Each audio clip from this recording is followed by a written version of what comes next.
En este episodio del fin de turismo. Y que si no aprendemos a estar enchufados, vinculados en el mismo nivel de un árbol, de un animal, del agua, de la lluvia, del viento, pues estamos perdidos. Y eso es lo que está pasando. Entonces, ¿cuál es la lógica de Occidente? La captura, la conquista. Capturemos el viento para la corriente, capturemos el sol capturemos a los indios para que trabajen. Es la lógica de la captura. Eso es aprovechar, no, eso es esclavizar, no friegue. Entonces, yo creo que tenemos que comenzar a ubicar esas lógicas para eso.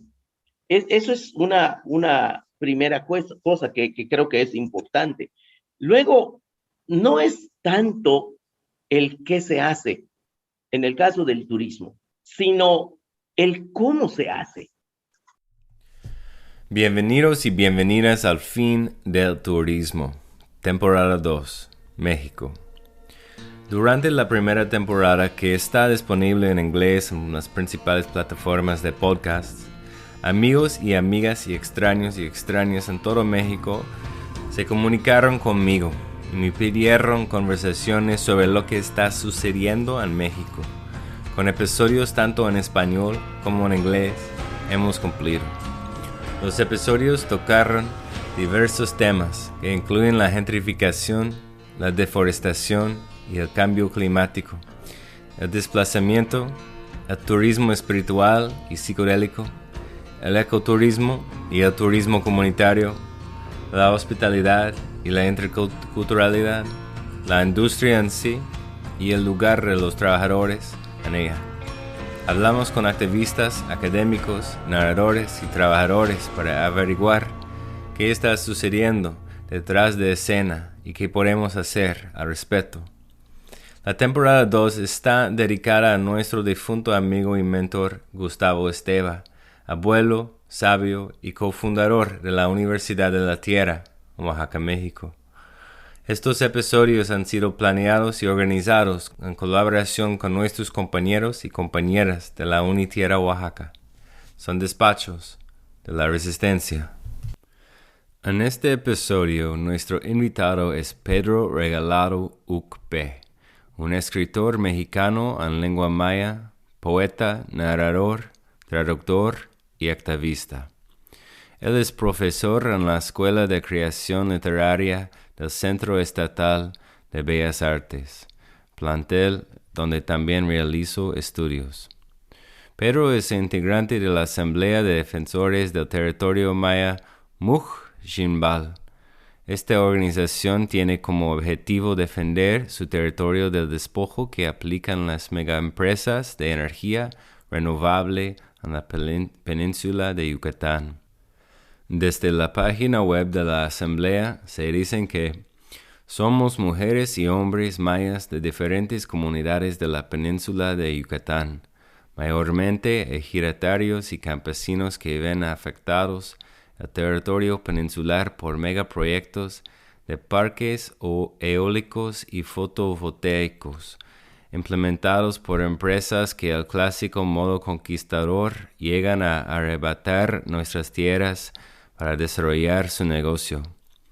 Somos una asamblea itinerante, no una asociación civil.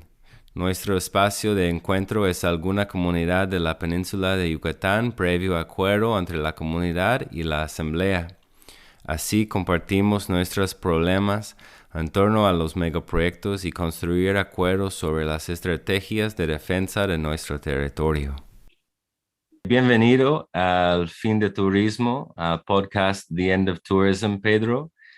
Este, ¿Cómo se ve el mundo hoy? ¿Dónde estás?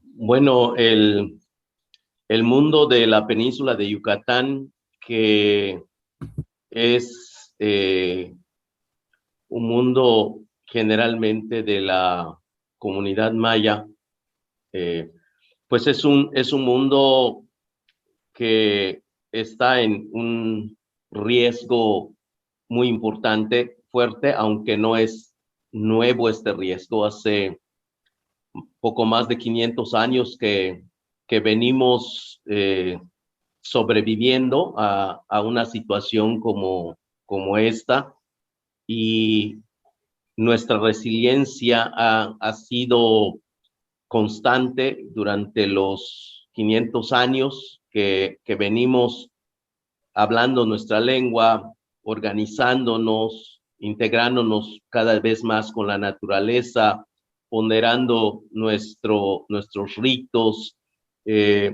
fortaleciendo nuestros mitos y produciendo y reproduciéndonos aquí, pero cada día las situaciones de riesgo son más novedosas, más estratégicas, más peligrosas, y que bueno, desde la situación política construida por los partidos, desde la situación evangélica construida por la religión cristiana y por otros actores que están en la península, pues nos ponen en una situación complicada. Y ahora, pues además de los grandes proyectos que han venido con una finalidad principal, que es la de ocupar miles de hectáreas de nuestro territorio, pues viene uno a darle como integralidad a estos proyectos, y que tal vez para que nos duela un poco más, le ponen como apellido Maya, que es un tren que no tiene nada de Maya. Este proyecto llamado o mal llamado Tren Maya, pues le da como una circularidad a proyectos como la granja de cerdos, toda vez que quienes tienen su granja de cerdos o las empresas granjeras de cerdo, pues ven el tren como una oportunidad para comercializar o transportar sus productos, sus carnes hasta otro continente, hasta en China. Y los que siembran soya, igual los grandes proyectos o megaproyectos de soya, pues ya ven el tren como un espacio de carga para transportar su producto y para venderle también soya a los granjeros de cerdos, a los empresarios que generan energía llamada renovable a través de los parques eólicos y fotovoltaicos, pues ven una oportunidad para venderle corriente al tren. Y las empresas inmobiliarias, pues igual se frotan las manos porque van a construir grandes hoteles y restaurantes en las orillas de los cenotes, de las lagunas, de las zonas arqueológicas, y promover el turismo ahora con un medio de transporte mucho más eficaz para el negocio que ellos tienen.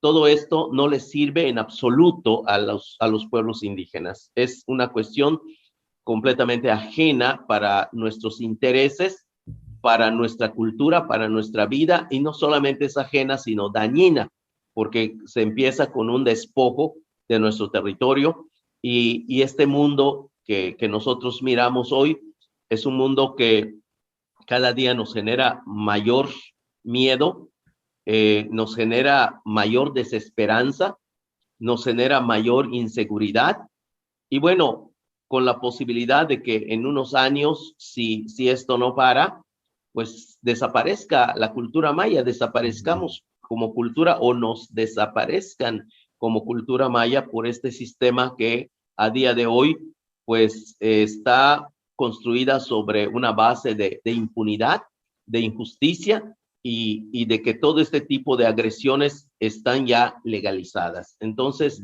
vemos un mundo sombrío, vemos un mundo de riesgo, un mundo peligroso, un mundo desesperanzador, y lamentablemente no hay como mucho de dónde aferrarnos, porque cada día como que van cortando las posibilidades de defensa y de resistencia también por estas políticas neoizquierdistas o o neoliberales o neocapitalistas, de alguna manera hacen exactamente lo mismo, que es aplastarnos, desaparecernos y arrebatar nuestro territorio. Es así como vemos a día de hoy nuestro mundo.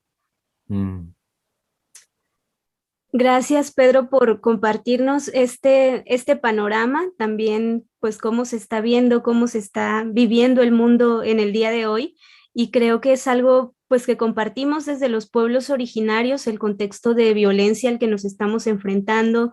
Le hemos nombrado pues también que es una guerra, aunque muchas veces no es como tal abiertamente declarada, ¿no? Pero para nuestros pueblos pues ha existido en distintos momentos durante estos más de 500 años diversos escenarios de genocidio, por ejemplo, y es una violencia que se expresa en estas acciones evidentes y concretas, pero también se expresa a través de estos megaproyectos. Y bueno, pues queríamos preguntarte también, sabemos que, como mencionaste, hay un escenario actualmente de violencia, de desesperanza, pero creemos también que hay esperanza que se está tejiendo desde nuestras comunidades, no como una ilusión, sino como acciones organizadas concretas en el presente. Y ustedes, pues allá en el territorio maya, se han organizado también desde la Asamblea de Defensores del Territorio Maya y queremos que nos cuentes un poquito más acerca de esta asamblea, cómo se inició, cuáles son sus principales acciones, objetivos. Cuéntanos un poquito más de esto. Claro, la Asamblea de Defensores del Territorio Maya Muchichimbal tiene formalmente 4 años de haberse organizado y está, está compuesta por personas, hombres, mujeres, niños que venimos de alrededor de 25 comunidades de la península de Yucatán, los 3 estados que conforman la península de Yucatán, que es Campeche, Quintana Roo y Yucatán propiamente. Y la razón por la que la asamblea se organiza tiene que ver justamente con el problema del despojo del territorio.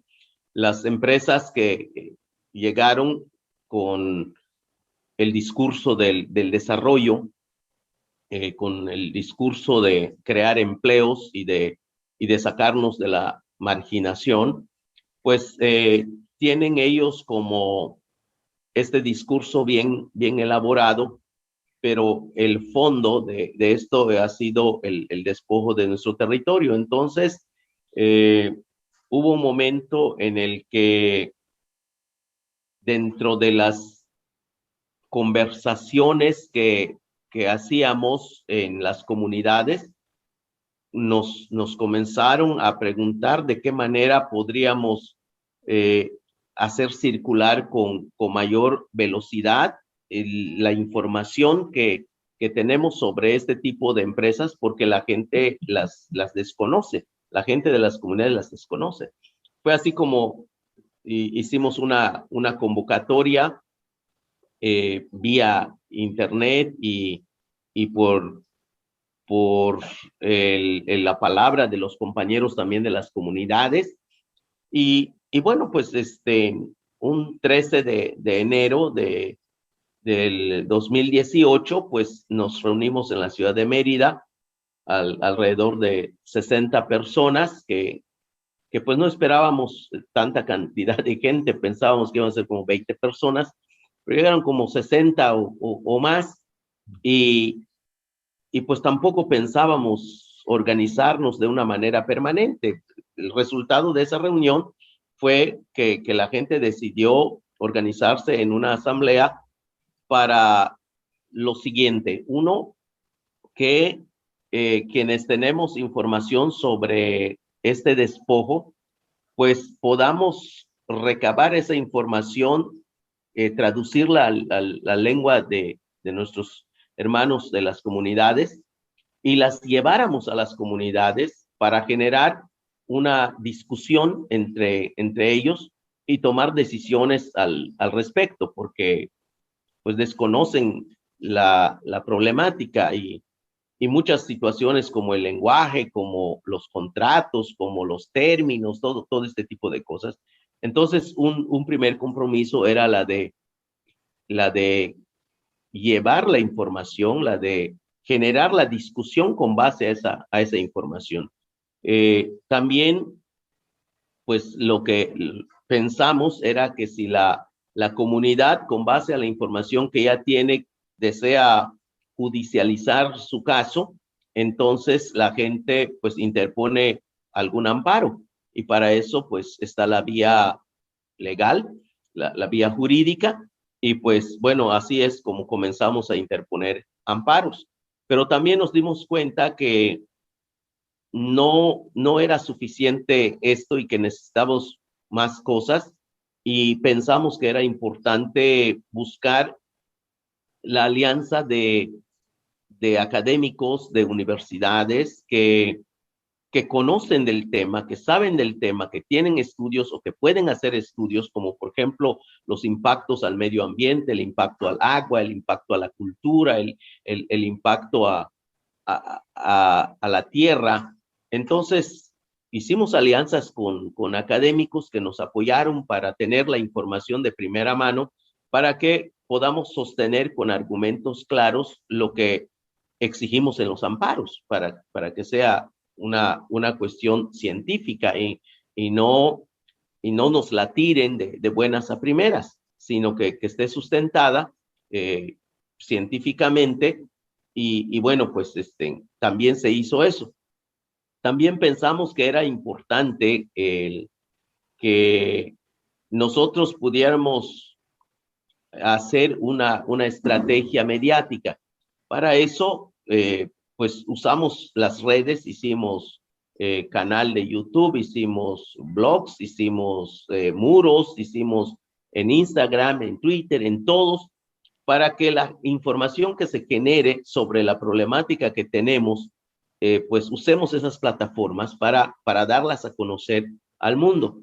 Y eso ayudó mucho. Igualmente, las personas que son líderes de opinión y que entienden nuestra causa, pues les pedimos también que hicieran de sus columnas en los periódicos o en sus editoriales en radio o televisión, pues puedan hablar sobre la temática que nosotros tenemos como parte de la estrategia mediática. Y pues la verdad es que eso ayudó muchísimo.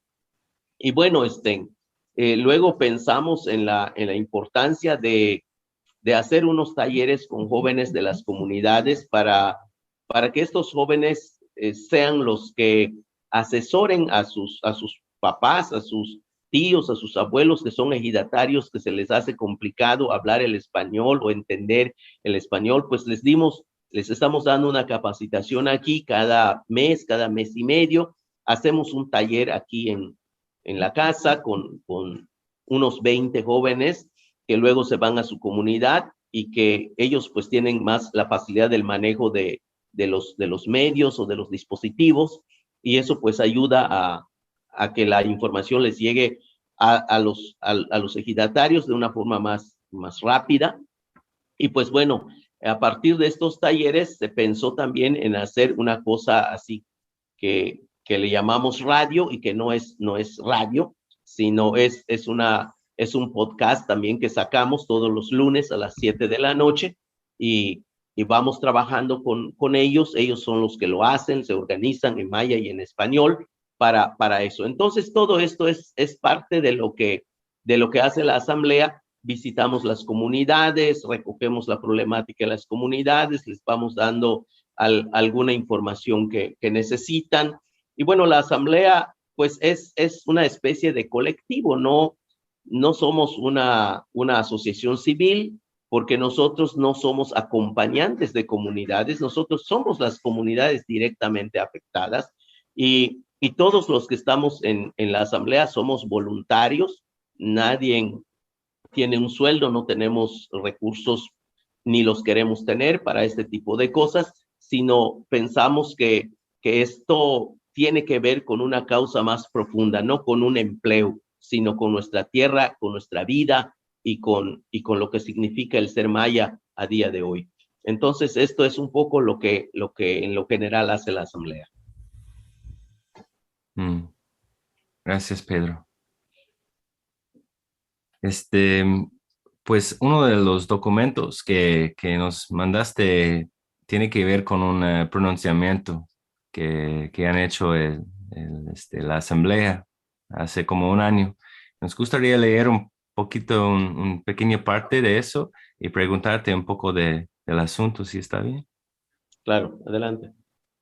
Bueno, pues vamos a leer sobre todo la última parte, destacar algunas exigencias que se plantean en este pronunciamiento para dar un poco de contexto a quienes nos están escuchando. Y bueno, al final del pronunciamiento se expresan estas exigencias. Exigimos al gobierno federal y al FONATUR que cese las agresiones y amenazas a los colectivos y personas que no estamos de acuerdo con el proyecto mal llamado Tren Maya o que se resisten a la relocalización consensuada.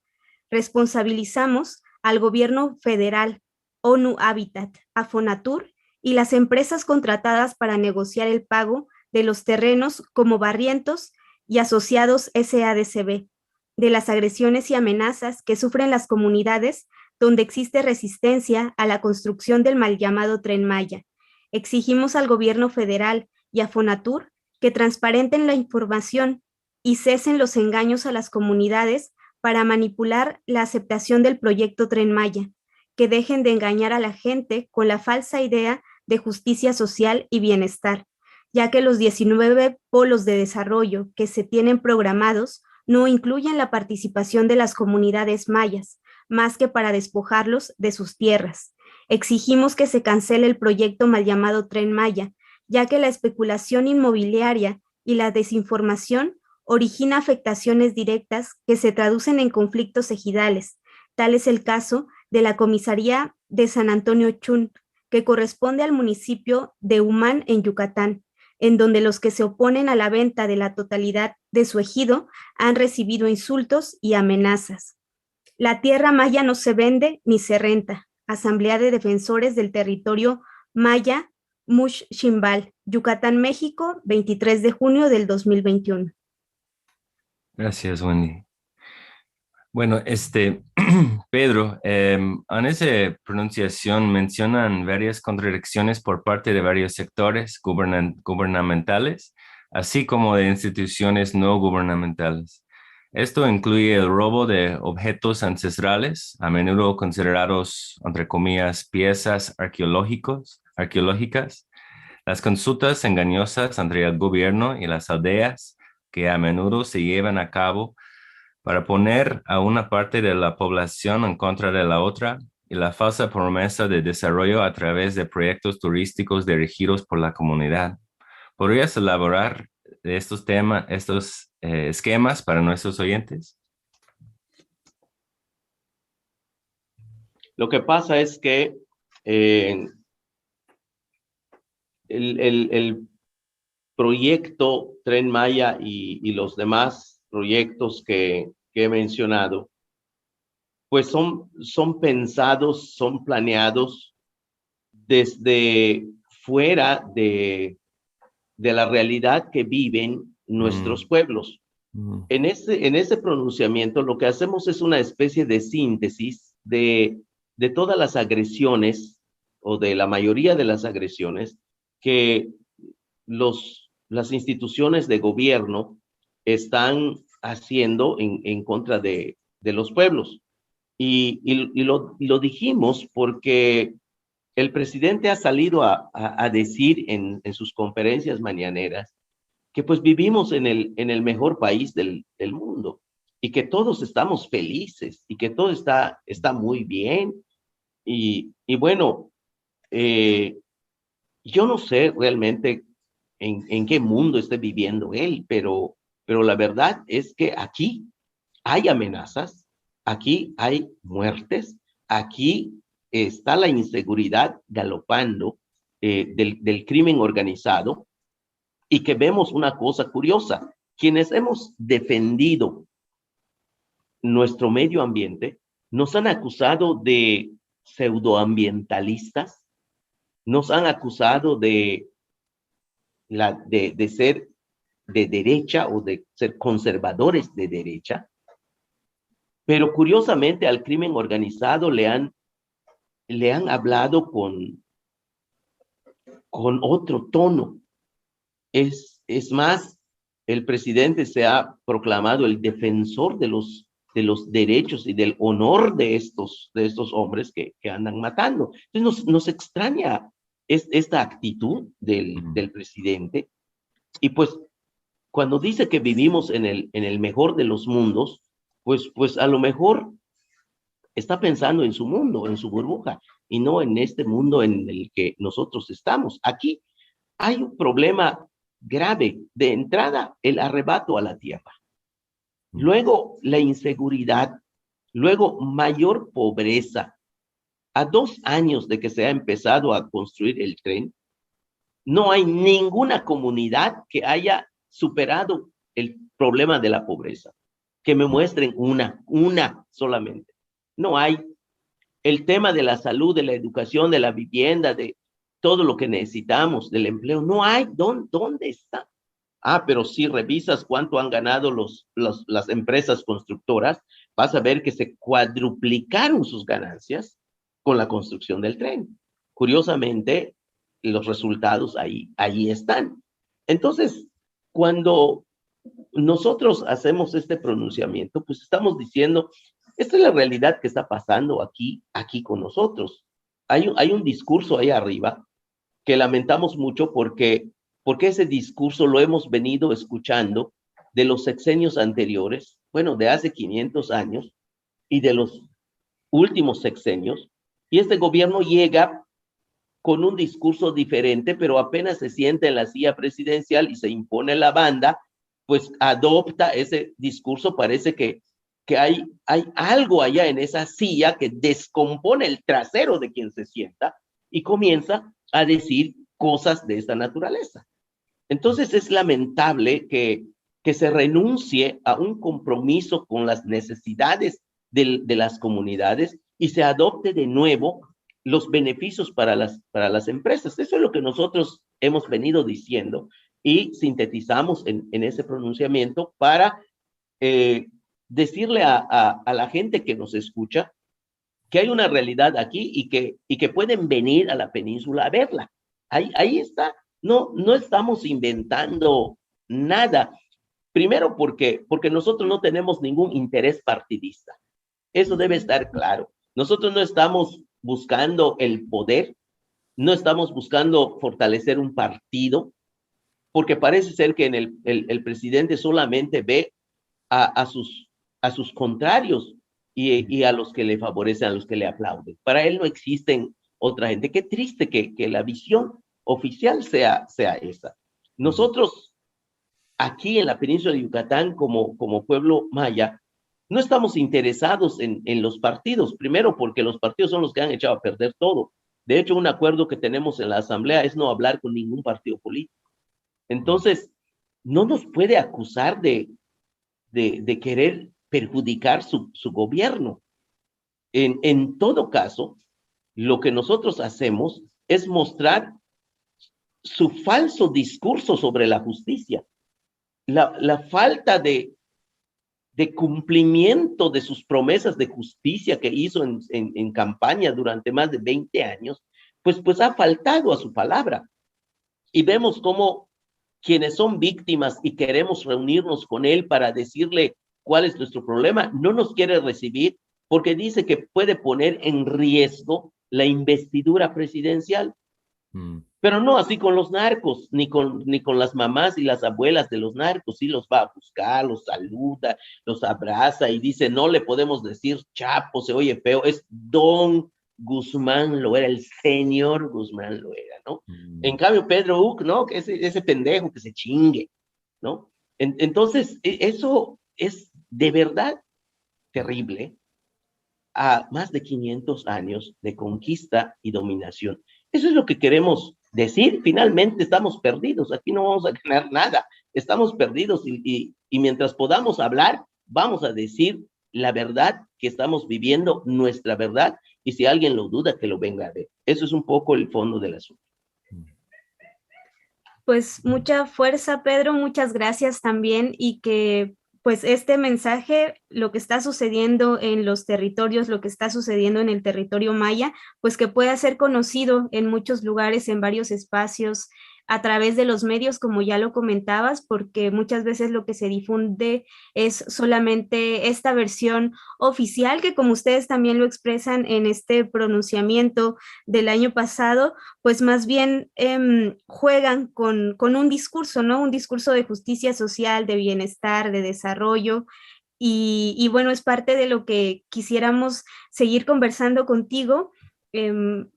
Alguna de las cosas que hemos pensado es que desde los gobiernos, sea este o cualquier otro, como ya mencionaste, de cualquier color, en alianza con los empresarios, están impulsando estos megaproyectos porque de alguna manera esta idea del desarrollo viene también con una idea en la que los pueblos originarios no sabemos cómo aprovechar los recursos, ¿no? Tenemos ahí los muchos recursos y no los aprovechamos. Entonces, ellos, desde los gobiernos, desde las empresas, se supone que están haciendo una gestión para que se sepan aprovechar esos recursos. Desde aquí nosotros hemos reflexionado que gran parte de esta lógica que ellos siguen de desarrollo, de progreso, de bienestar, va en una lógica muy distinta a la que vivimos, pues quienes estamos habitando esos territorios, ¿no? Muchas de esas personas, de esos empresarios, de quienes están en esos gobiernos, pues no están habitando esos territorios. Entonces, al final, las catástrofes que sucedan a partir de la imposición de estos megaproyectos, ellos no las van a vivir. Entonces, no pueden entender esta defensa, este cuidado del territorio que se hace. Creemos también que muchas veces quizás se ha perdido ese vínculo con la tierra y esa lógica que los ha atrapado pues ha sido una lógica más mercantil, una lógica capitalista, y eso queríamos preguntarte. ¿Cómo han vivido ustedes esta experiencia? Creo que también muchas veces desde el turismo, pues aprovechando también lo que nos convoca en este podcast, el fin del turismo, viene siendo la manera en la que muchas personas, pues que no habitan estos territorios, que solo vienen una temporada, que vienen a divertirse, que vienen a escapar del agobio cotidiano de sus trabajos, vienen también con esta lógica un tanto extractiva, ¿no? Pero ahí en ese punto queríamos preguntarte, ¿cómo lo miras tú desde ese territorio donde habitas? ¿Cómo lo han mirado ustedes desde la asamblea? ¿Cómo ha sido su experiencia?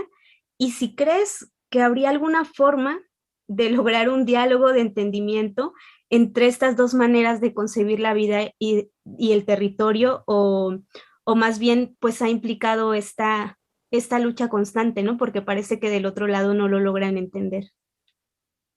Claro, sí, yo creo que es importante, es muy importante que ubiquemos los espacios, las lógicas y las visiones.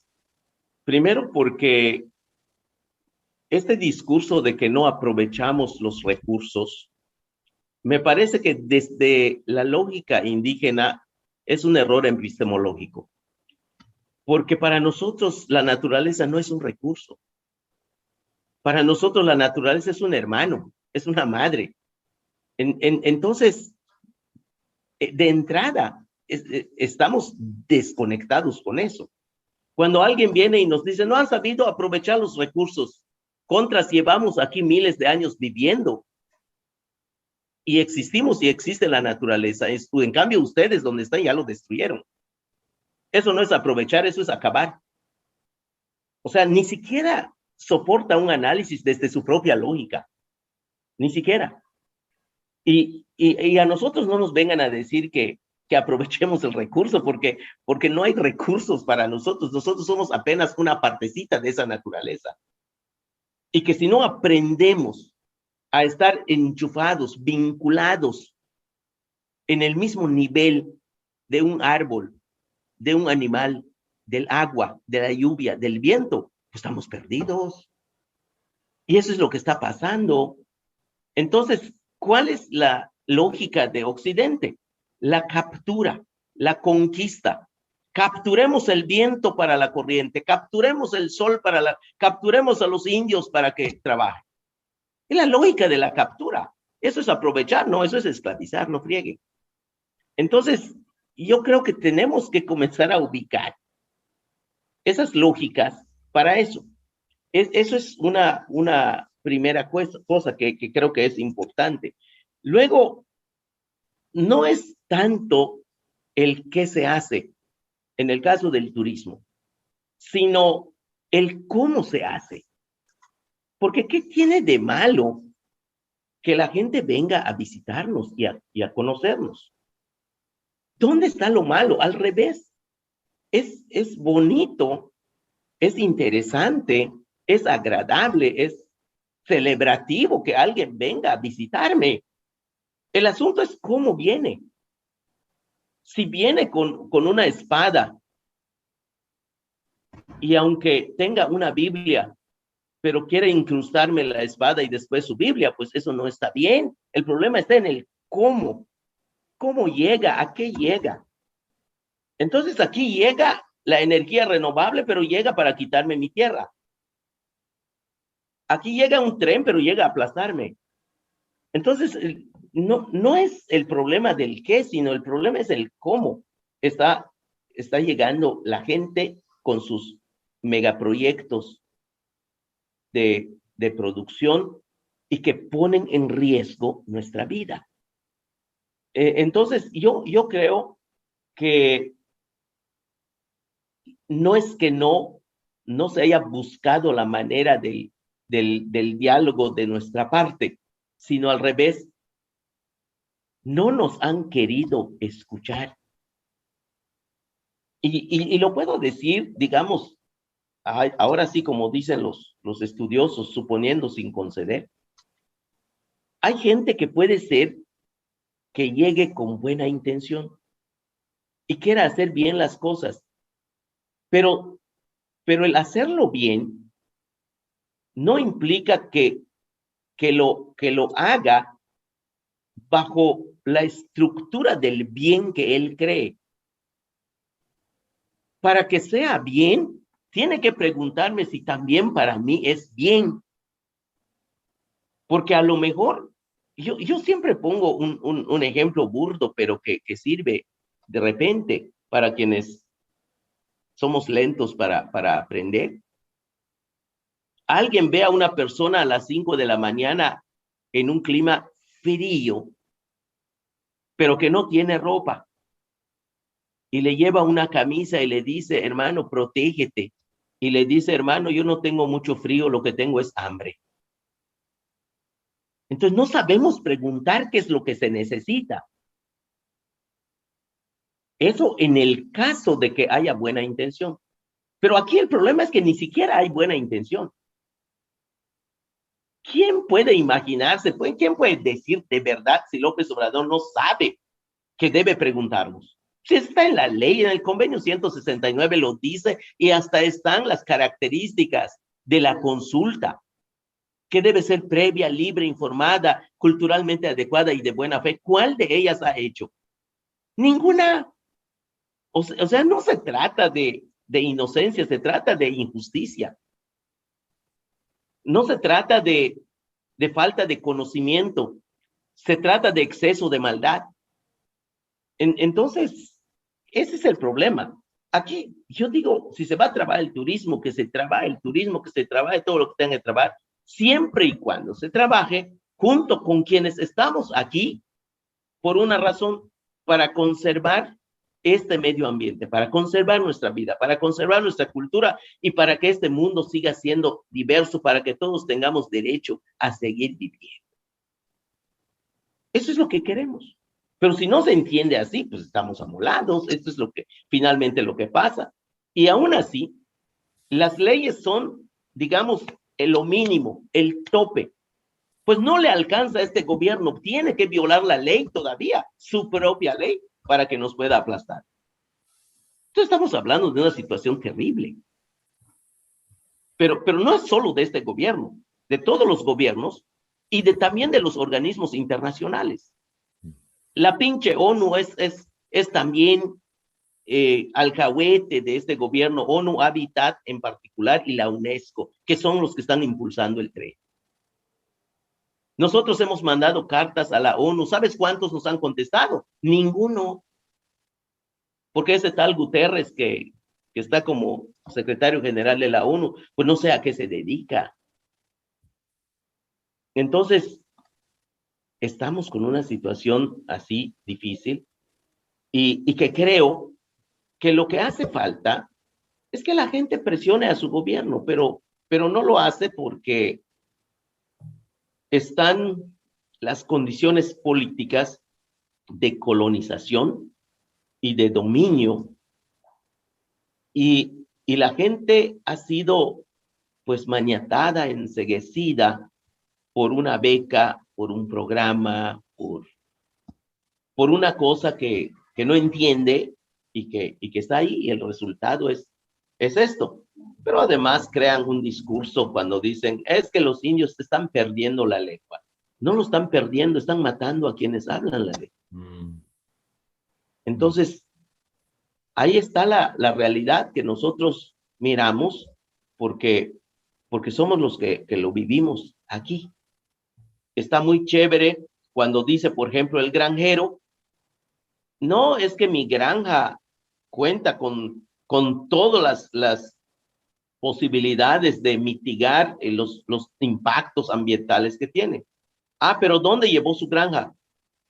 Lo llevó a un pueblo que está a 100 kilómetros de la ciudad de Mérida, y allí cuando viene el olor apestoso de su granja, quienes lo padecen son los pueblos. ¿Por qué no llevó su granja? Si de verdad su granja no impacta, ¿por qué no lo llevó a Mérida? Que lo ponga en Mérida, a ver. Ah, pero no, esos son chingones, ellos no pueden hacer eso, ¿no? Entonces, nos están haciendo pendejos, eso es la cuestión.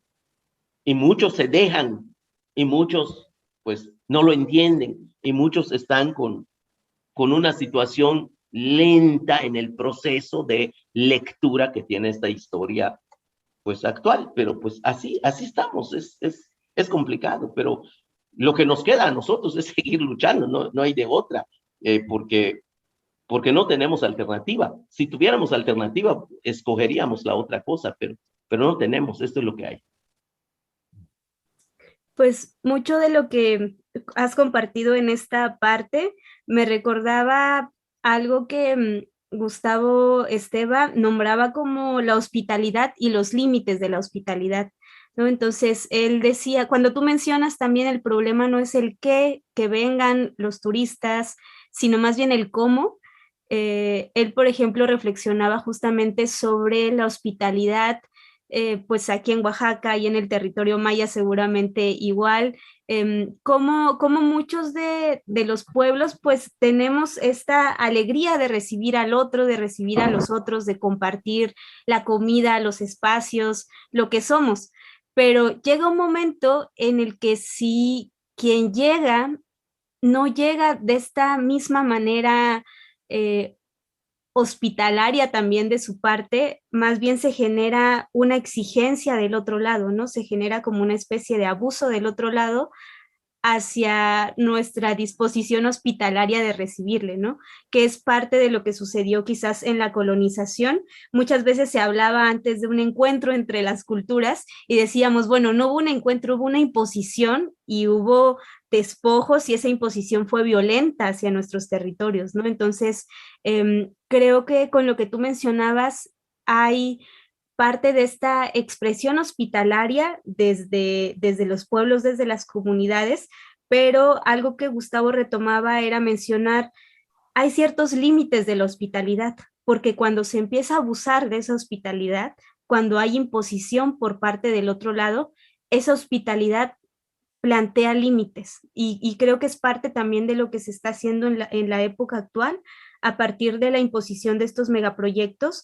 Mucho de la lucha, de las luchas que hay, creo que son justamente poner ese límite a la hospitalidad, decir sí, somos pueblos que hemos sido hospitalarios, pero no quiere decir que dejemos que invadan nuestros territorios, que dejemos que nos continúen despojando. Y creo que gran parte de poner los límites a esa hospitalidad se está haciendo en la época actual a través de las luchas, pero no sé cómo hace sentido, digamos, esta parte, si tú lo podrías mirar en un sentido similar o cómo se está viviendo de ese lado.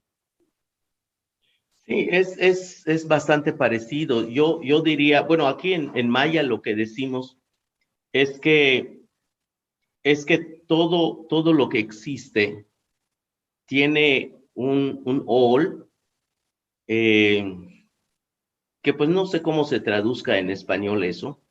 Eh, tiene una vida, tiene un aliento, tiene un ser profundo. Y entonces, tal vez el término límites desde el español es como se pueda entender.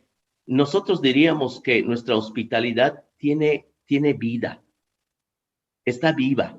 Entonces, cuando alguien viene y daña, lo que hace es lastimar esa salud que tenemos y nos hace daño y se hace daño también, porque está lastimando esta vida que se llama hospitalidad.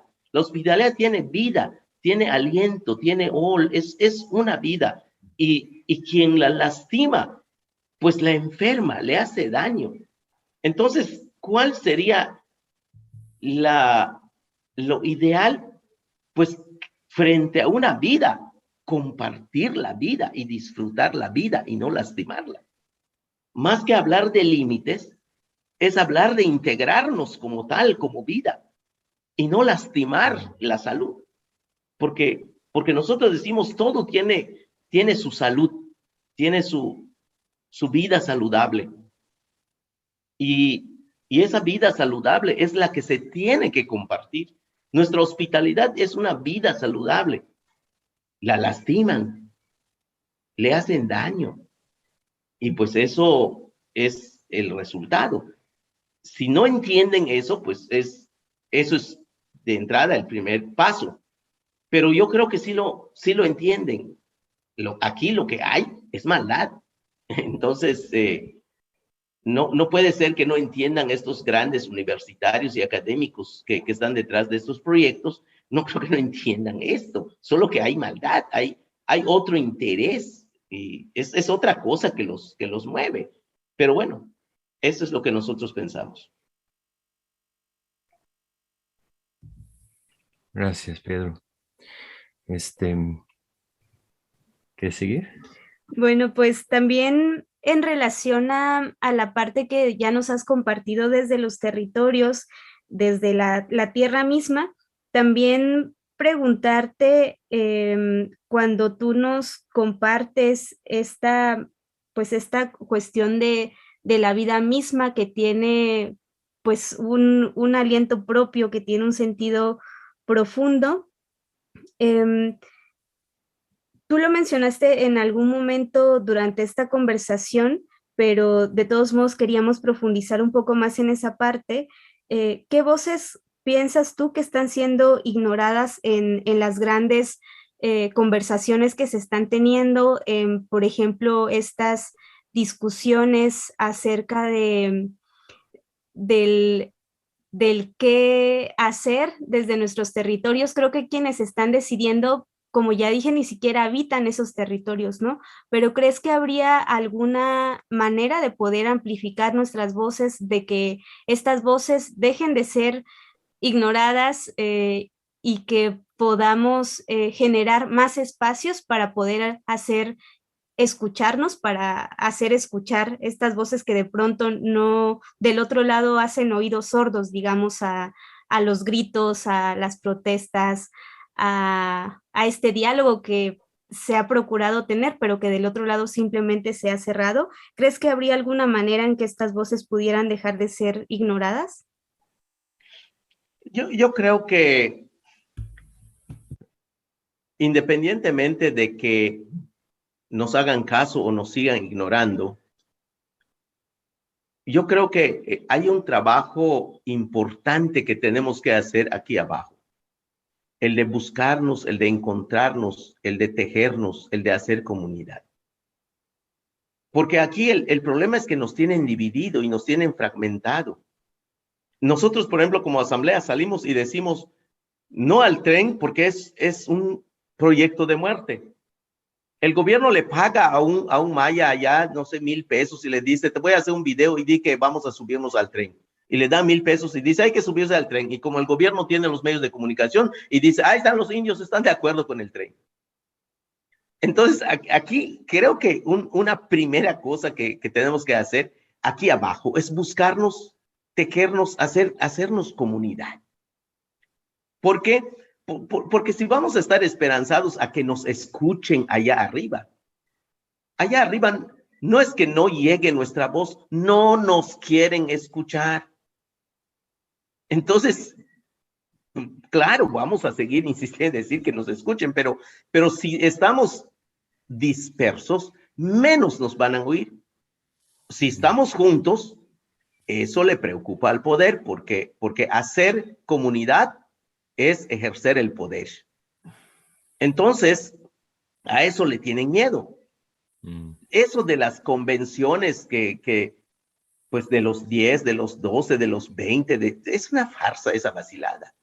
Esas reuniones de las COP, de los cambios climáticos y todo, es un folclore, es una vacilada.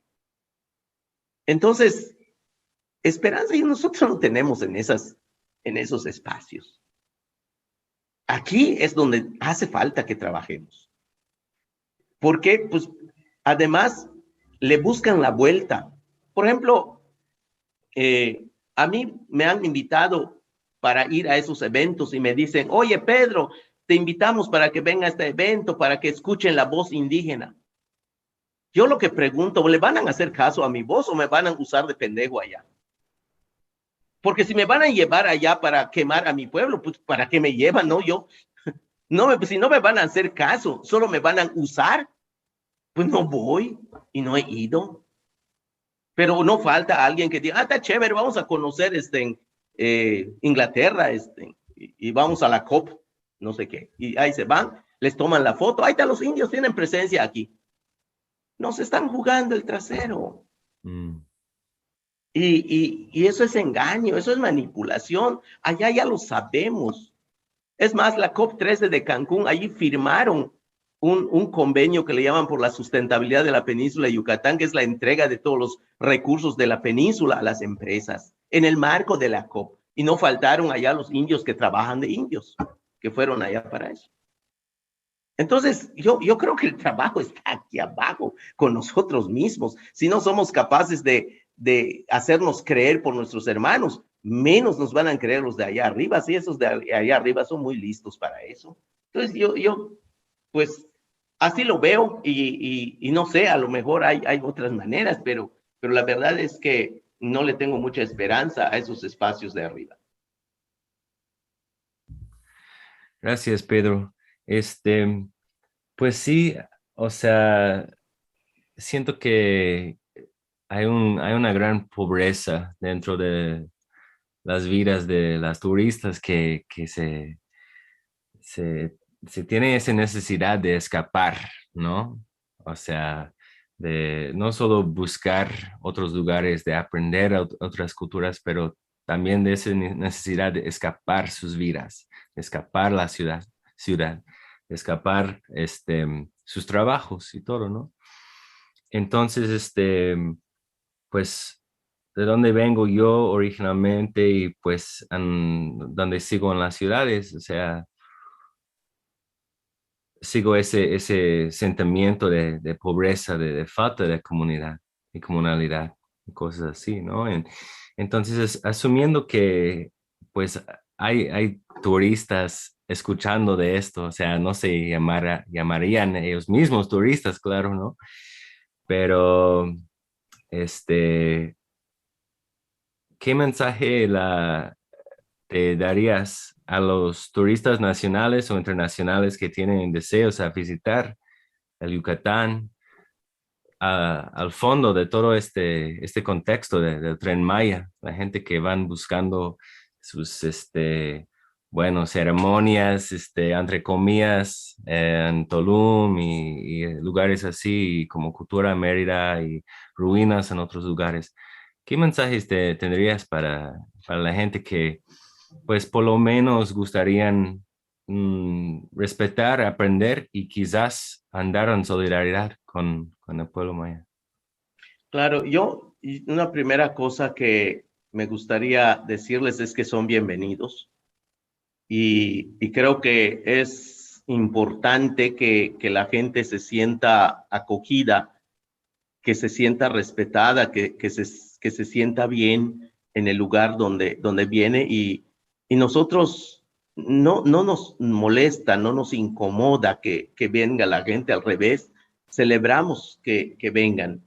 Tal vez sí es importante que la gente que llegue pueda saber que se manejan dos discursos. Un discurso oficial que solamente busca el dinero, que ve el turismo como un negocio redondo, un gran negocio, y que no le importa los costos culturales, ambientales o lo que sea, y con el fin de llevarse el dinero, pero finalmente ni siquiera es de las comunidades, sino es de las empresas que controlan la empresa turística, el negocio turístico. Mm, Entonces, que la mm, gente sepa que, que hay un discurso oficial en ese sentido y, y que también sepa que hay una narrativa de los que estamos aquí y que nos da gusto que vengan, pero que sepan cómo vivimos, cómo somos y que no se violente ese modo. Y yo he visto que la mayoría de la gente, o por lo menos muchos de los que vienen buscando un espacio de descanso y es gente buena. El problema es que vienen desde la lógica de una empresa que los engaña, que los manipula, que los arrastra, que bueno, les pone las cosas para echar a perder otras y para delinquir hasta muchas veces. mm. Entonces, es ahí donde creo que es importante que el turista pues pueda conocer y saber que hay discursos de diferentes tipos. Y si le fuera posible, no engancharse con los paquetes empresariales, sino que pueda ponerse de acuerdo con las comunidades o con una comunidad por lo menos, que pueda llegar a la comunidad y de allá tener la orientación de la comunidad sobre lo que quiere conocer, lo que quiere visitar y donde quiera gastar parte de su dinero. Que eso aprovecharía también la comunidad, pero además tendría una narrativa mucho más legítima y no el folclore que le venden por las grandes empresas. Entonces, a lo mejor por allí se puede ir avanzando en vez de engrosar el bolsillo de las empresas, puedan ellos hacer dos cosas buenas, que ellos la pasen bien, que tengan una buena narrativa y que también las comunidades se vean beneficiadas. Pues muchas gracias por lo que nos has compartido, Pedro. Y bueno, pues desafortunadamente estamos llegando ya al final del tiempo para el podcast, pero antes de cerrar, queríamos preguntarte también, justo para poder amplificar estos mensajes y como tú dices, para que desde la organización entre nosotras mismas, nosotros mismos, desde nuestras luchas, pues podamos seguirnos tejiendo y seguirnos fortaleciendo.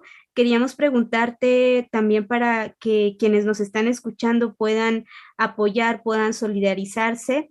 Eh, ¿Cómo se podría participar en esta lucha por un Yucatán libre de megaproyectos como el Tren Maya? ¿Cómo podrían personas que quizás están en otros territorios, en otros lugares, apoyar o seguir quizás las acciones, seguir los mensajes que están compartiendo desde la Asamblea Mush Shimbal? Y bueno, ¿cómo podríamos seguirnos enterando de esas acciones y quizás de alguna manera participar en ellas? Claro, muchas gracias. Uno es que puedan visitar nuestros blogs, nuestras páginas y que conozcan lo que nosotros subimos allá. Nosotros tenemos una página como Asamblea Muchimbal, donde todos los días subimos información sobre lo que hacemos, lo que sucede aquí en la península en torno a los megaproyectos y bueno, pues que conozcan qué es lo que hacemos, ¿no? Lo otro es que nos ayuden a difundir eso. Es importante que se pueda difundir en otros lados porque muchas veces la gente solo conoce la versión oficial y no conoce la versión nuestra. Una tercera cosa es que si hay organizaciones o universidades o grupos que quieran escribirle al gobierno y decirle que el gobierno no sea malo con los indígenas, que cumpla su palabra, que están enterados de que el gobierno mexicano no está haciendo bien las cosas, que le escriban y que le digan, pues señor presidente, tenemos esta información y pues nos gustaría ver si usted puede, pues por lo menos considerar este tipo de cosas, porque hay un daño que se está generando en la vida de la gente. Entonces, en ese sentido, yo creo que ayudaría mucho a que las fuerzas que se den a nivel nacional e internacional, pues va a permitir que este gobierno pueda por lo menos comenzar a mirar estos espacios donde estamos y pueda rectificar a lo mejor, y si no, por lo menos que sepa que sus medidas injustas están siendo visibilizadas en el mundo. Pues muchas gracias, Pedro, y a todos de la Asamblea Muchimbal. Vamos a asegurar que todo de lo que mencionaste está disponible en los sitios web de la Unitierra y la Unitierra Oaxaca y también del Fin de Turismo, theendoftourism.com, cuando ya sale el episodio. De parte de mí, de Fin de Turismo, de Wendy, de la Unitierra Oaxaca y todos nuestros oyentes, nos gustaría agradecerte y todos tus compañeros y compañeras por su dedicación y compromiso a la lucha y la memoria de vida de su gente, de su cultura. Y un gran abrazo desde Oaxaca.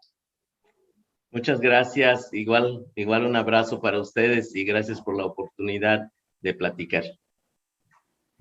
Muchas gracias. Un saludo, abrazos. Igualmente. Muchas gracias.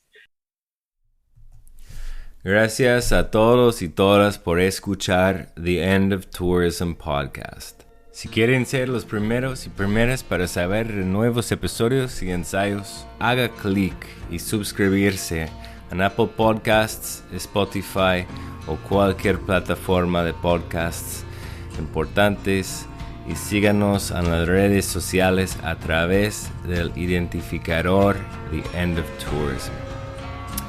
Los podcasts profesionales requieren mucho trabajo.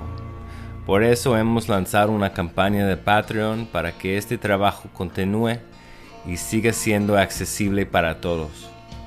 Puedes unirse a esta comunidad en patreon.com/The End of Tourism.